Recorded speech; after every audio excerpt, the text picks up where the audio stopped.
Hi, guys. I'm excited to welcome you to the second season of our podcast. For the first episode, we have invited a PhD student who's also a cardiac surgeon in training at the Faculty Hospital of Ostrava. It's a really interesting episode, and I hope you like it.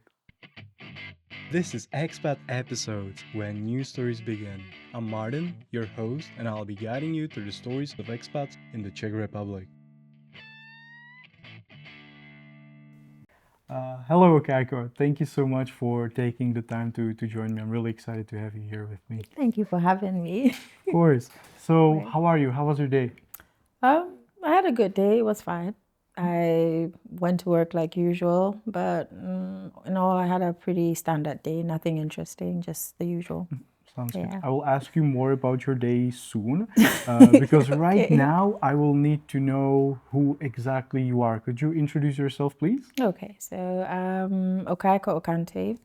A Ghanaian citizen. I've been living in the Czech Republic since 2009. And I studied in Olomouc medicine in the medical faculty in the Palatsky University, and currently I work in Ostrava. I see. Yeah. So you're a doctor. What do you specialize on? Well, I'm a cardiac surgeon in training, so in a couple of years I can be a full-fledged cardiac surgeon. But right now I'm in training to be a cardiac surgeon. Have you always wanted to be a doctor ever since you were small, or when did that come? Okay, so the story begins like this. My dad is a doctor, and I wanted to do medicine, seeing him be a doctor, but I changed my mind after a couple of years and I was super into being an engineer. I didn't care which kind. And then I went to high school, found out that I sucked at physics. So I kind of went back to wanting to do medicine, but I really liked biology. I really liked chemistry. So I had that dream since I was a child. I kind of diverted a little, but then I came back. Yeah. Yeah, Then you found your way. I found my way back. And what inspired you to study medicine in Olomouc, out of all places? So I studied 2 years of medicine in Ghana, but my mom always used to think that you know medicine in Europe or the medical care in Europe is great, and that stems the medical care entails a doctor, so their training must be good as well.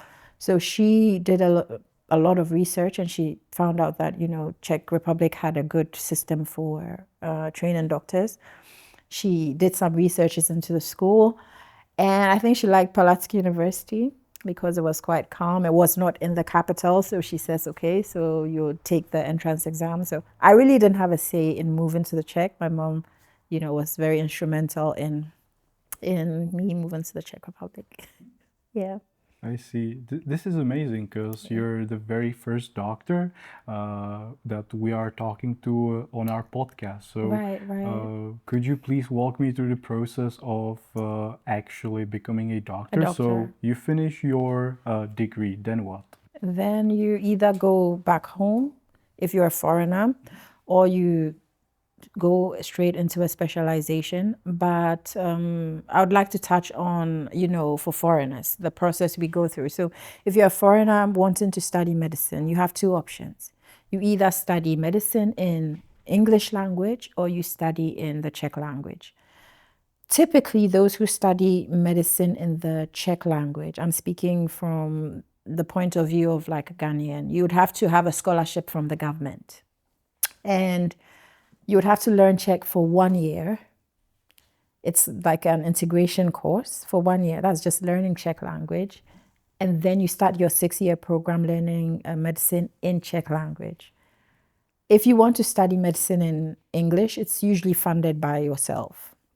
And you come straight to the medical program like any other university course, and then you study medicine for 6 years in English language.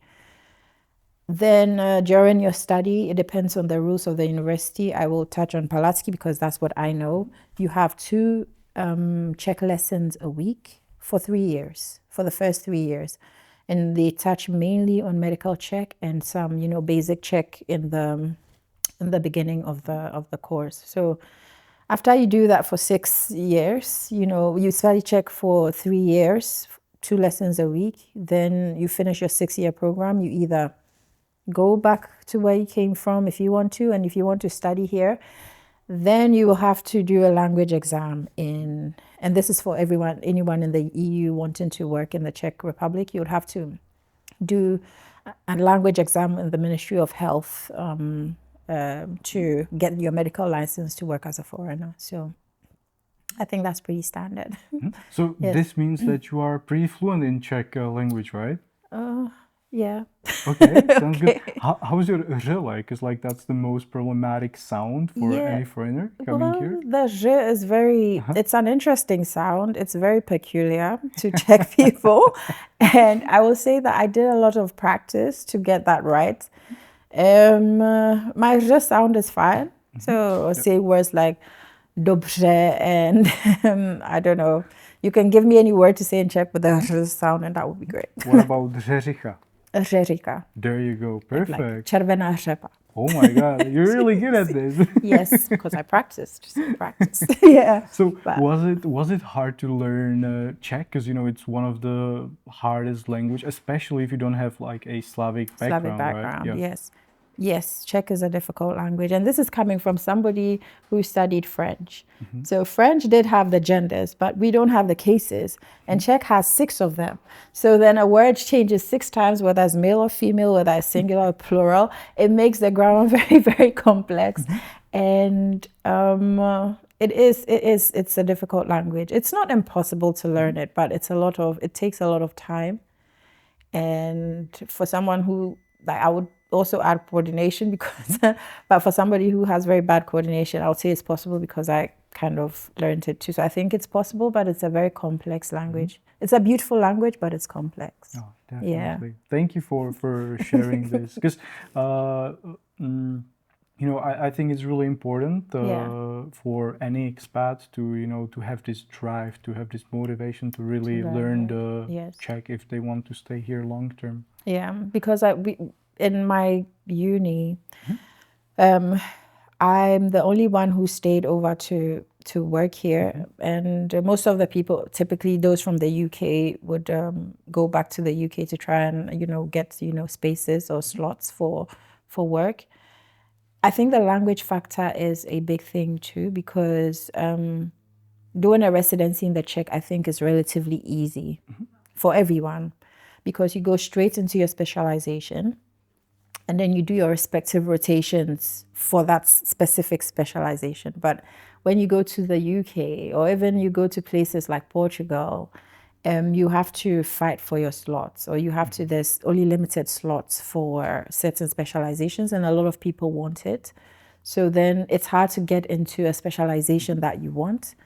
So if you have the opportunity to learn Czech language and then get into your residency, I think you fulfilling your dreams of doing a specific specialization is very good. The only thing barring you is the language. And so if you overcome that, then you can do whatever you want. Did you find it hard to find an employment in Czech Republic? No. I think that they're open, or I would say the Czech system is open to receiving everyone. You just need to go for an interview, and if you make the cut, you'll be employed. I don't think it's hard to find work in the medical field as a foreigner in the Czech Republic. I don't think so. It's a matter of spaces, and it's a matter of you overcoming this barrier and then being able to communicate with people, which is really important in the medical field. So it's not hard to get a place, but it's you have to overcome certain things to be able to get that space. Yeah. You said most of your international friends or colleagues that studied with you have left Czech Republic, right? Yes. Was there somebody that helped you integrate, learn the language and get accustomed with our customs and the mentality and all?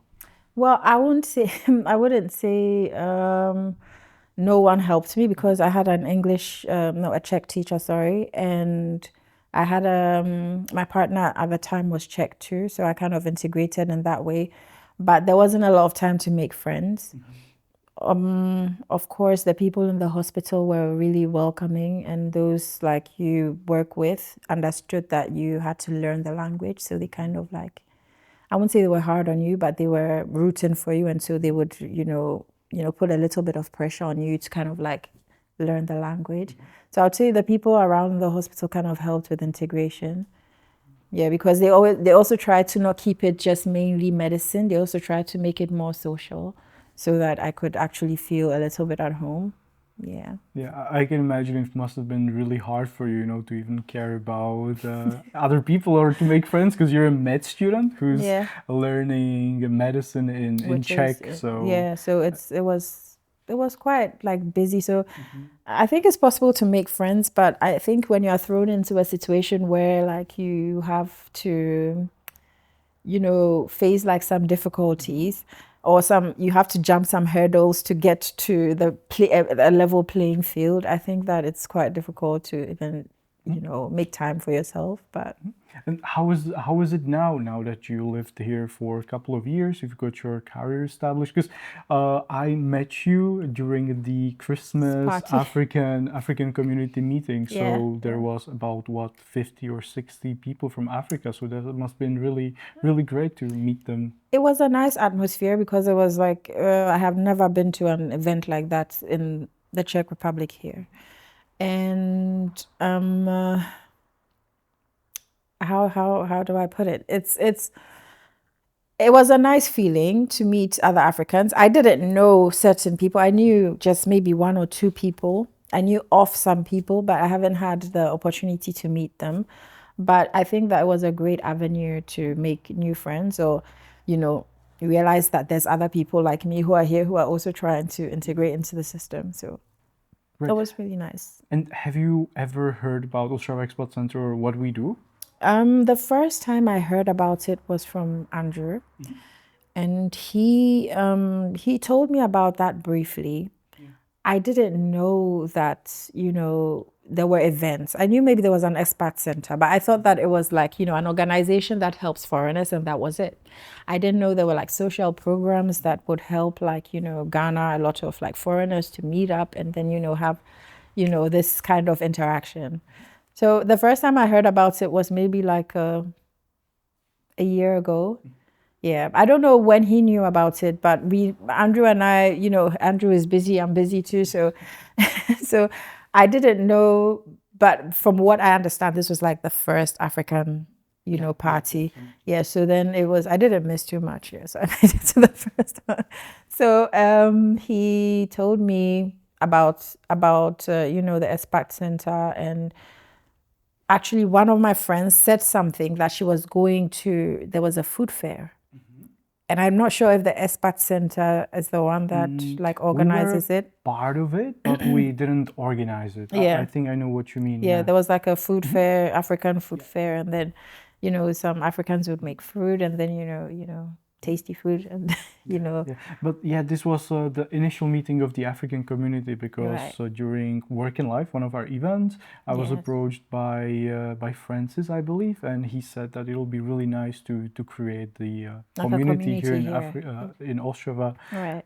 So we were like, yeah, let's do it. And they took the lead. We provided the spaces, and I'm glad that we can create something like this that. to connect the people, right? Because Right. I think it's really important, and that it helps with the integration if we can link the expat and the Yes. local community.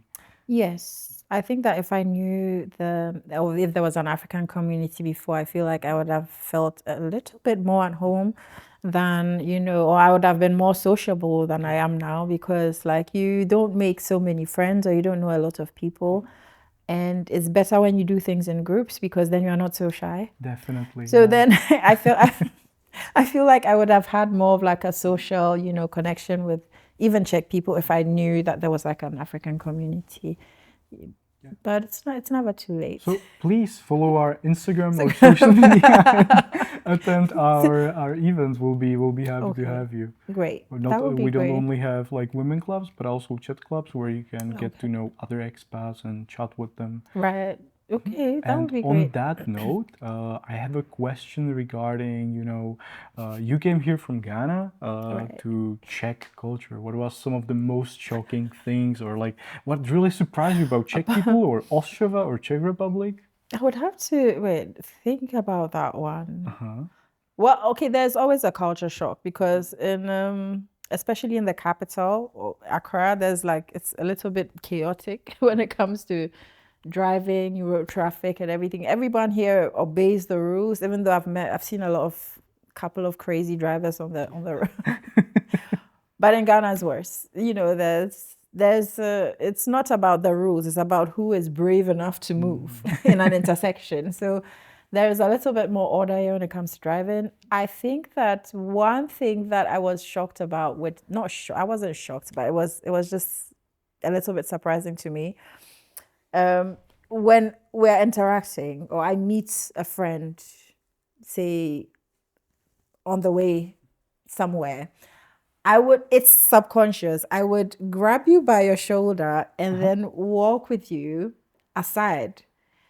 What I find about Czech people is that you meet each other in the middle of a walkway and you stand right there still having a full conversation. And then when I'm walking by, I have to move around and then you look at me like I'm weird but you're in the way. And I remember I told that to my histology teacher and she was she didn't know what I was talking about, but after I told her, she realized it Yeah, too. yeah, And yeah. she told me that. So that was one thing I realized about like I don't think there was like a self-awareness. Like when you meet somebody, it's like you're engulfed in your conversation that you forget that you're blocking traffic. Yeah.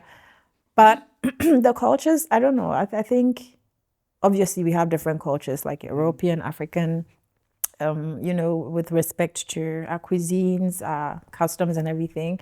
I remember last year I got married in October, and my husband's family is Czech, and they were asking me some of the things they are not supposed to do in Ghana.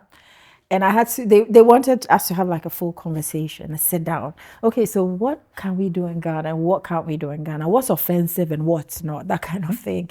So his dad, my husband's dad, actually went online to try and find out the things that he could do and the things that he couldn't do. And it was quite interesting because I didn't even realize some of the things were offensive in Ghana, but he was like, yeah, I'm not supposed to do this and I'm not supposed to do that. But cultural wise, I mean, it's always going to be a big difference. It's always going to be the way we talk to each other, the way we interact, certain gestures, our foods are different, which is one thing I miss about home, but that's a different topic for another day. Yeah, but I don't know. I think our cultures are different when it comes to even with, traveling and taking holidays and that kind of thing. Someone takes a holiday and they stay at home. That's a break, but most Czech people would like to travel somewhere and do something. Yeah, we're like Yeah, a nation of Khatari, or like people who like to spend time in their cottages away from town, right? exactly. Yeah, we typically don't have cottages in Ghana, so And so like, do you travel how do African people spend their vacations? This is really interesting. you know,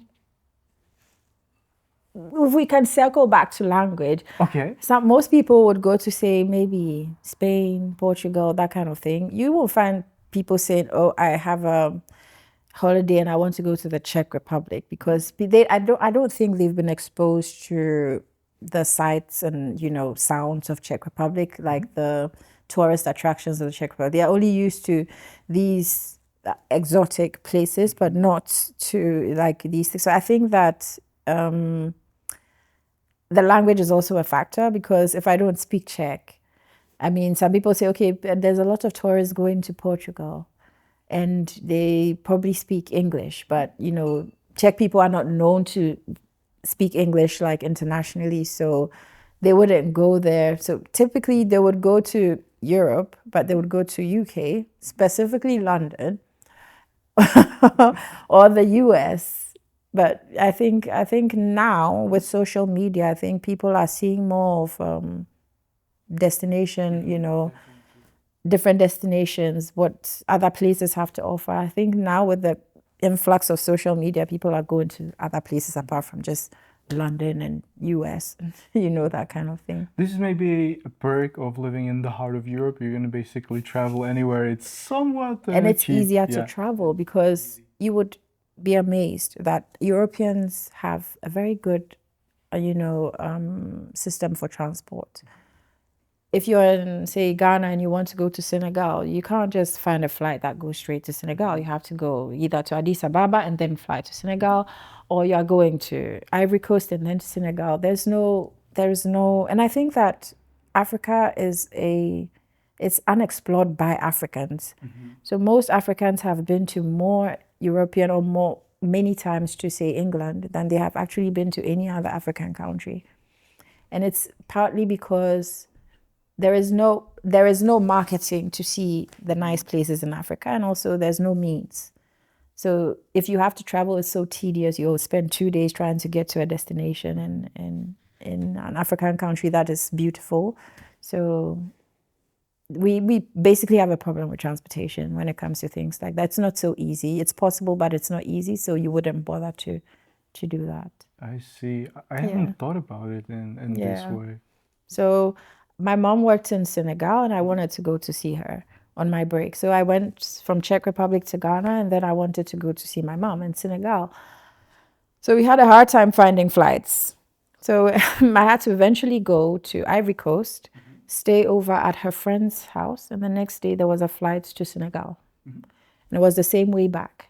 It's not easy to just move around. And Senegal is only a couple of hours away from Ghana. There's no direct flight going there. So why would you hustle to go when you can take British Airways straight to UK and then you have a holiday? You don't have to, think about it too much. So I think that's one of the factors that you put too much time and effort into planning a trip.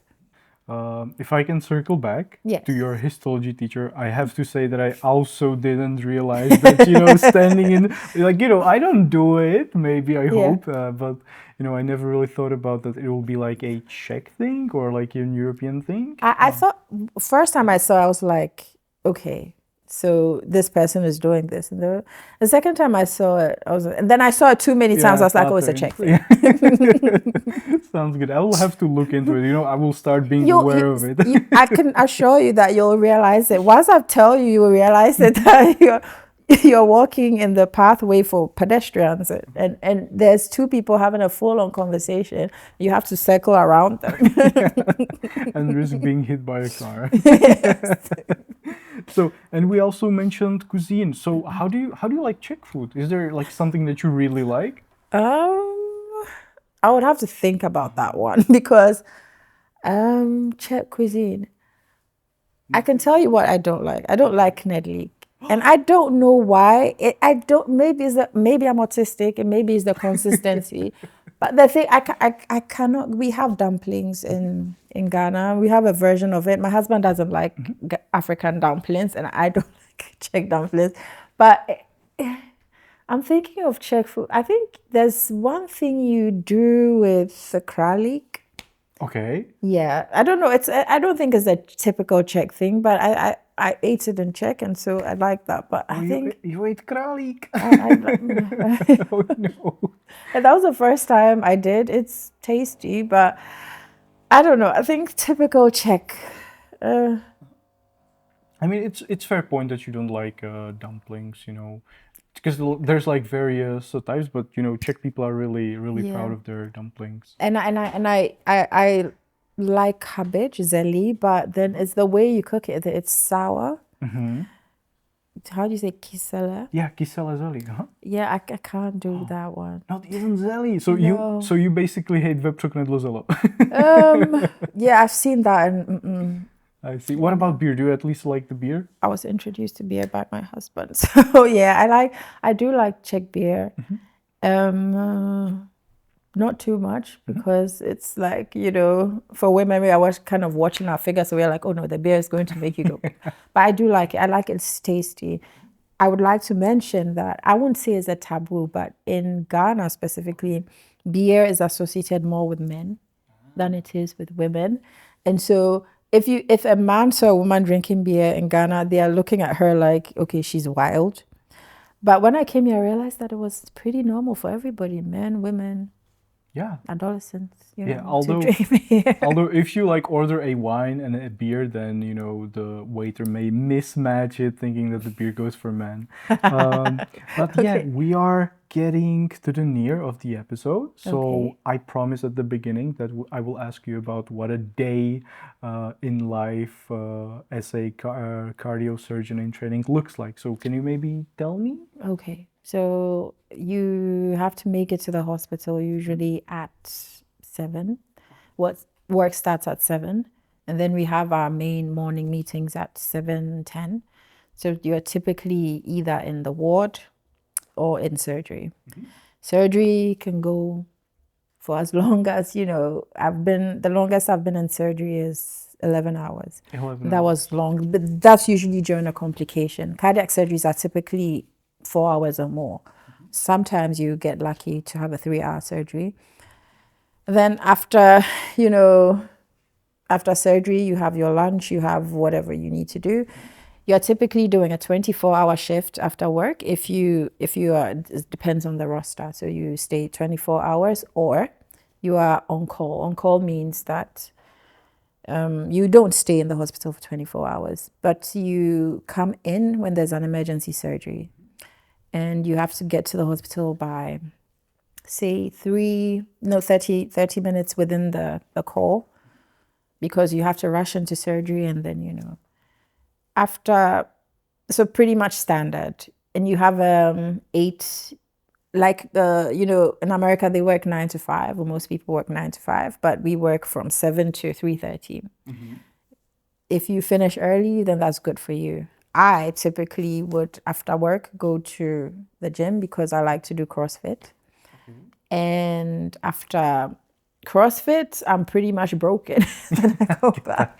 And then I had to kind of limit my workout workout days to 4 or 5 times a week so that I'm not to recover, basically. And then after that, well, I spend time with my boyfriend and now my husband. And that's it. We make dinner together because he's big on, cooking together and then having dinner together because he's usually sleeping when I'm on my way to work. And then after that, you have a talk. I try to get in some paperwork done with, writing articles or doing some school stuff. And well, that's my day. So you also publish any like research articles or? I did one publication last year. I'm trying to get 2 more published because that's like a prerequisite for, postgraduate studies. So So you're also getting your PhD? yeah, I'm studying my. Oh, that's an important detail that we left I out. missed that one, Yeah. right? Because it's driving me crazy. But I'm trying to get my PhD, and hopefully I can defend my thesis in full. So That's amazing. yeah. Well, I'm glad that we touched upon this. And It's- like, you know what? It must be crazy if you're like doing such a long operations, right? Yeah. On patients.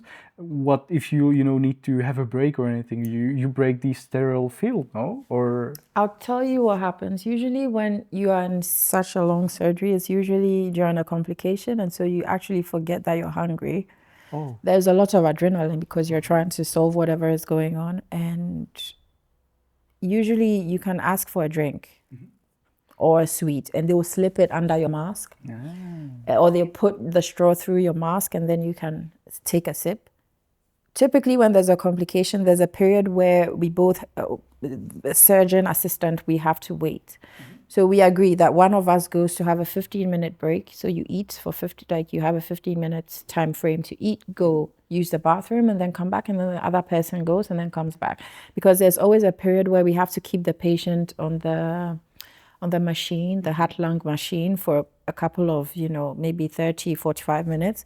So there's a layover period where both of you can take a break, not at the same time. One person goes and then we swap. So you will break the field, but you have to scrub back in. yeah. So it's hard. But I see. yeah, but usually there's a lot of adrenaline pumping. You forget that you're hungry. You forget that you need to go to the bathroom, and then when everything kind of calms down, then you you go. Yeah. So I have 5 last questions for our quick pick rubric because our episode is sadly ending. Because like I could talk to you for hours, Forever. right? Yeah. I'll come again. Well, yeah, for sure. Please. So, how do you keep your cultural roots alive? Well, I talk to my friends in Ghana, or what I have left of friends, because you usually don't interact a lot more. I go home. I try to go home once a year. I try to, connect with other people on social media. Like I try to talk to people on social media. Music is a very big part of my culture, so I try to, go on, the internet to find out new music and that kind of thing. So, This actually links to the next question. question. If your time in Ostrava or Moravian Silesian region was a movie or a song in your case, which one would it be? Like a specific song? Yeah, sure. What comes to mind first, you know? Good Life, One Republic. Okay, Good Life by One Republic. That sounds good. So you like Yes. living here, yeah? I do like living here. I miss home a lot. And it took me a while to be able to call Czech Republic home, because now I have my family here. So it is home. But I also have my heart in Ghana, and that is home too. So, eh, you know, yeah, good life, because you can have the best of both worlds. Like I'm Ghanaian and I was born and raised there, but now my home is here too. And so it is good so far. Yeah. I can see you're already reading my mind because you answered the question, what makes you want to call Ostrava your home before I put it. My family is here. Yeah. Well, my husband is here. His family is amazing. They are very accommodating and they are very warm and welcoming. So they made me, they kind of, they accepted me. And that was one of the things that really touched me and touched those back at home, because they were very, accepting. Yeah. Because obviously I'm different from him, but they're curious. They ask so many questions, but they always make sure that I'm okay. Perfect. Yeah. I'm really, really happy to hear that this is their approach to. Yeah. So, what is your special hidden gem in Ostrava? Hidden gem. Does it have to be a place or? Doesn't have to be a place. What comes to mind when I say hidden gem? Hidden gem. I wouldn't say I have hidden gems here. Pretty much everything is open. But the gem that I found here, apart from my family, I would say is my boss. Okay. Because my boss stood in first as a colleague, as the head of department, and then he stood in as a father figure to me. My dad is amazing, but he understood what it was like to be a foreigner here, because he lived in the US for a while. And so I found out that he actually made it a point to kind of try to help foreigners, especially Black women, because he saw how the system was in the US. And so he has this compassion, and he's a fair person who believes in giving everybody a chance. And even in times when people didn't see my potential or didn't believe in me, my boss always believed in me, and he pushes me. So he's not a hidden gem, he's actually a gem, but I want the whole world to know that. And his name is Docent Radim Brat. He's the head of cardiac surgery in Fakultní nemocnice Ostrava. He's an amazing person as a boss and as a human being. Wow. Yeah. I'm actually touched right now. He is an amazing human being. Yeah. Yeah. Thank you. Thank you so much for Thank you sharing too. this. Thank you very much. So to wrap up the quick pick rubric, Right. do you have any tips for a trip to Ghana? To Ghana. Trips to Ghana. Actually, on Instagram, I saw yesterday that Ghana was ranked the second safest country in Africa. When you're going to Ghana, get your yellow fever shots. I'm not saying it's there, just get it. But there's so much to see, and I have to even explore Ghana myself. When you're going to Ghana, make sure that you have a complete list of the really good tourist places. Another thing you need to do is to make sure that you have like a, how do you say, There's a book. It's like a guide in Tree, the language. When people hear foreigners speak Tree, they get really excited. Another tip for foreigners, things are really cheap, but do not buy the first, souvenirs you find. Bargain. If they say something is 500 crowns, tell them you're paying 100. And then you keep going and then you'll get the actual price. Also, get your sunscreen. It's really hot in Ghana. And I think that you should go to Ghana. It's safe. That's one. And also, we have a rich culture that would like to share with you guys. Yeah. Amazing. Now I really want to go to Ghana. See, You should. you're the marketing your country needs, Oh, honestly. I really need to have like a whole page, advertising app, because I need to advertise Ghana as well. I need to explore Ghana because there's so many untapped places. I did not know there was a hippopotamus sanctuary in Ghana. And I hear they're dangerous, but I want to see them. That sounds good. You're like the perfect ambassador. Like Yeah. we should, you should buy the visit Ghana domain. Yeah, I will. And then I'm going to have everybody move there. But no, thank you so much, Okaiko, you, for joining me today and for sharing your story as a doctor here in Czech Republic, for speaking about your boss, your country. I think it's really insightful and very inspiring. So Thank you too. thank you. Thank you too. you Thank so you for much. having me. Thank you for your time. It's been really nice talking to you. And I'll be back. I hope so. I really appreciate it. Yeah, I appreciate it too. Thank you so much. Thank you. Yeah. And I will see you guys in the next episode. So goodbye and take care. This podcast is proudly brought to you by Ostrava Expat Center.